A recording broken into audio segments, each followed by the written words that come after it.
cost of doing business is increasingly becoming challenging for the trading community following the subtle reintroduction of nuisance taxes and hike in policy rate. More businesses are at risk of collapse if Parliament approves government's new tax proposals currently before the House. George Queening reports.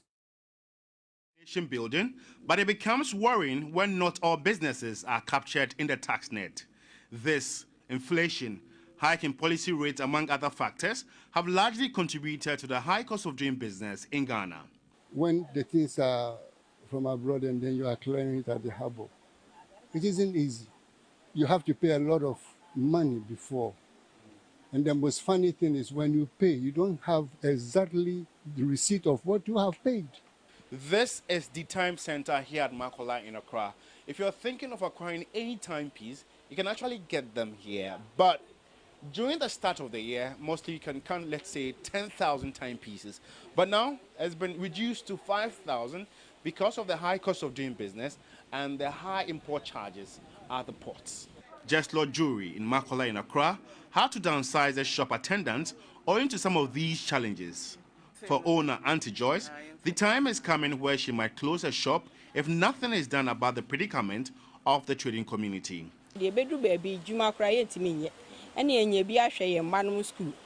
business risks collapse and we may not be able to cater for the family. Government must intervene. Her attendant, Roberta Dodu, fears she might lose her job in due time. My name Madam Nejuma first no na sikana eba fine sisi obi kwa bakwa na abobo na osene boy den. First, business was booming, but now customers don't buy anything when we mention the prices of the goods. Our salaries are even compromised.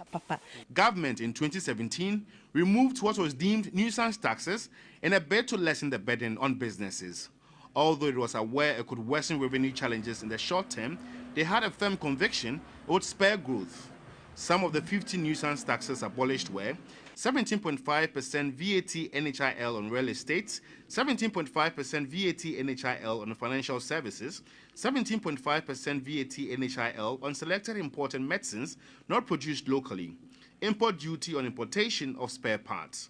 Others were reduced National Electrification Scheme levy from 5% to 3%, levies imposed on Kaya by local authorities, 1% special import levy, and excise duty on petroleum. President of the Ghana Union of Traders Association, Dr. Joseph Obeng, says the continuous attribution of Ghana's economic challenges to the Russia-Ukraine war and COVID-19 pandemic should no longer be overstressed as they are the new normal. You are borrowing at 40%, and you will never be competitive because we are not trading in isolation. We are trading with our neighbors. So if you keep on piling these taxes and all that we are trying, succeeding to do is to break the backs of these businesses or simply collapse them. He expects Parliament to be reasonable in its dealings, considering the new tax bills before the House. In situations like this, usually traders pass on the cost onto the final consumer. But for leadership of GUTA, they are skeptical about this very move because the purchasing power of consumers is diminishing and so will affect their turnover in the long run. So government intervention is what is needed in this critical time.